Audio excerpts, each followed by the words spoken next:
Feeling Like You Belong, produced as part of the research project We're Waving Hands, Cultural Citizenship of Deaf People and Cultural Accessibility Practices. Isaac Leo, photographer, Montreal, an image of him looking into the visor of the camera. I am deaf myself. I identify as deaf. Pamela Witcher, multidisciplinary artist and cultural mediator, Gatineau, an image of her painting. I definitely have several overlapping identities. I'm not just deaf. I'm a queer person. I'm a woman. I'm from the generation of people who are close to 50 years old. Maritza, dancer and social worker, Quebec. She performs in LSQ on stage. I identify as a feminist, a mother, and an artist. Tamika Bullen, poet and actor, Toronto. She is sitting on a chair on stage. First, I'm very proud of my deaf queer identity. And, of course, I'm a proud woman. Also, my BIPOC identity. I'm proud of them all. I'm proud of being deaf. I'm proud I have my own deaf culture, and that sign language is my language. Azelik, artist and poet, Toronto. She is signing a poem in ASL in front of a tree. Well, I'm very proud of my own Oneida Nation that I come from. What I'm most proud of is of my language and that we use sign language to communicate. I think it is beautiful. I think that's a good and positive. The title Autism appears and then disappears. Jack Ammon, actor, mime, and clown, Montreal. A photo of him and a woman dressed as clowns. In the past, we didn't want people to sign. We were slapped on the hands. Then, as young teenagers, we were ashamed. We didn't sign. Now and then, it is different. Deaf people assert themselves and sign. In the subway, we see them signing. I'm proud. It's really our identity. Jonathan Poulin, comedian, Ottawa. He is on stage in a play. I experience a lot of discrimination. But for me, the most difficult discrimination is the one experienced as a deaf person. Odin Yusuf, actress and musician, Montreal. She signs a song in LSQ. I was born in Africa, but I grew up here. I know that in my identity, I am a Black person, a Black woman, but I don't feel discriminated against in that regard. It's more about hearing. Actually, it's mostly autism I experience. We are not equal. We are inferiorized. Hearing people take up a lot of space, and deaf people are put outside. That's what we call autism. Jennifer Manning, actress and musician, Montreal. She performs sitting on a sofa on a stage.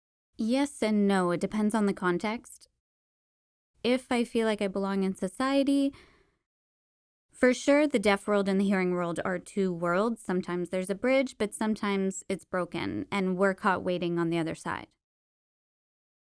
With society as a whole, I'm not as connected. I connect more with smaller communities, primarily the queer and LGBT communities, and the non-binary community. My close friends all identify as non-binary. All my friends. And these are all deaf people. I have been involved in LGBTQ plus Pride for quite a while. Pride is fun because they also have deaf performers on stage, which is awesome. The deaf performers are working with hearing musicians on the stage. LGBTQ plus Pride is also incredibly supportive in terms of providing ASL interpreters. I am impressed. In the deaf community, there are different types of people. Yes, there can be some racism and homophobia, but the vast majority of deaf people will always put up with each other. In minority groups, there's an understanding that you have to stick together. We are like family. In my community, I don't really have any negative experiences. Sometimes we have different opinions and values, but the deaf community is strong. Most of the time, I feel connected to different cultures and their communities because it feels easy to connect to. These communities show respect to Indigenous people and understand what that means. When people know Indigenous communities, it's easier and more understanding. People are more open-minded and learning. We are welcoming. In terms of the Government of Canada, I'm not interested. I prefer connected with diverse communities and where we can share our cultures. I like being involved because this is called cultural sharing. That's what I like and prefer. Between artists, there is a strong bond. I have noticed that artists are often very sensitive. I feel that they understand me and that we have the same values. We are on the same wavelength. But in society, as a citizen, I cannot really say. The title Cultural Citizenship appears and disappears. Here in Canada, there's a great variety of cultures. Cultural citizenship is very broad. Cultural citizenship in Quebec, for me, means having full rights, including the right to vote, to have access to interpreters, for example, at federal government press conferences like the ones we are seeing now. When it is like that, I consider myself a full citizen, yes. Being a citizen means that the norms are the same as mine, that it is accessible. But right now, do I feel like a full citizen? No. No, because we are so out of step with the rest of society. It means everyone is working together on equal footing, listening to each other, changing behaviors and perspectives, and learning through different perspectives. Mutual communication. You understand what I say, and you understand what you understand what I say, I understand what you say. That's mutual understanding. I have children. When we go to the theater, I see the children laughing, but I don't understand why, because I don't understand anything. I only see the gestures, the mimes. I would like to have a deaf interpreter or a deaf person in the play. We could laugh together. I would really like that. It's not just accessibility, but also we want to see other things, other cultural and artistic communities. Deaf people need to see a variety of cultures and art practices, and if you don't have access to what's out there, at some point you don't open up to the world. You don't become aware of what's out there. Through accessibility, art grows and artistic culture becomes more diverse.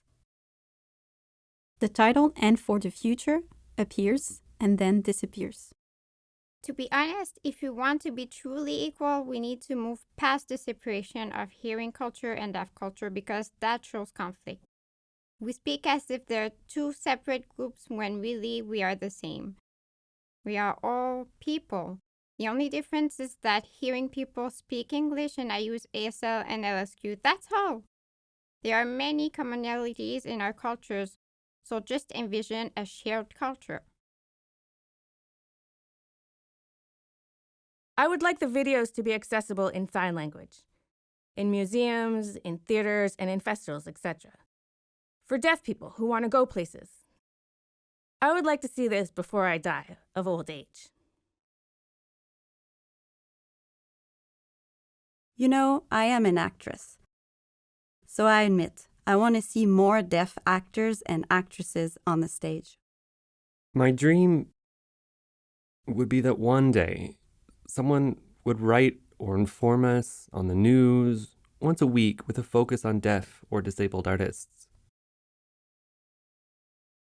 I want to see more deaf folks in politics, in parliament, sitting on juries when there's a deaf person there, more representation and increased visibility of deaf people on TV and in the news in Canada. I want to see more equity and opportunities for deaf people. I'd like to get all the hearing people to sign so we can communicate with each other. There have always been deaf people in every generation on Earth for over 400 or 500 years. There have been from the beginning. Words such as intersectionality, inclusive, Inclusion, accessibility, minority, and majority came later in history because of oppression, control, power, inequality. These words were created so some people can defend themselves. Sometimes I would like to take the defense mode off and just create and move forward. Just be as we are, without adapting for others. I want it to stop. I, for one, have made the decision to stop adapting. A film by Véro Leduc. The complete credits and a more detailed audio description can be found under the video on YouTube. The participants, research team, technical team, and founders are named.